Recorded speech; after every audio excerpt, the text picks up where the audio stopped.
മഴത്തൂര് മുമ്പിലാണെങ്കിൽ ബബിത അലീനയെ വിളിച്ച് സങ്കടം പറയുകയാണ്.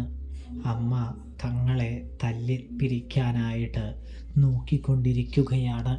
അമ്മ പറഞ്ഞു എന്ന് പറഞ്ഞുകൊണ്ട് തന്നെ രോഹിത്തിൻ്റെ അടുത്തേക്ക് പോകേണ്ട എന്ന് പറഞ്ഞ കാര്യമൊക്കെ പറയുകയാണ് കേട്ടോ. ഇതേ സമയമാണെങ്കിൽ മനസ്സിൽ ദുഷ്ടതയുള്ളത് കൊണ്ടല്ല പറയുന്നത്. നിങ്ങളെ വേർപെടുത്തി രണ്ടാക്കി നിങ്ങളുടെ ഒത്തൊരുമയെ നശിപ്പിച്ച് അച്ഛനോട് യുദ്ധം ചെയ്ത് വിജയിക്കാൻ വേണ്ടിയാണ് അമ്മ, അതായത് മാഡം, ഈ കളി കളിക്കുന്നതെന്ന് പറയുന്നു. മാഡം പറയുന്നതൊന്നും നിങ്ങൾ കേൾക്കാനായിട്ട് നിൽക്കണ്ട മക്കളെ എന്ന് അലീന ബബിതയോട് പറയുകയാണ്. ഇതേ സമയം ബബിതയും കാര്യങ്ങളൊക്കെ അലീനയിൽ നിന്നും മനസ്സിലാക്കിയെടുക്കുകയാണ് എന്ന് കാണാനായിട്ട് സാധിക്കും.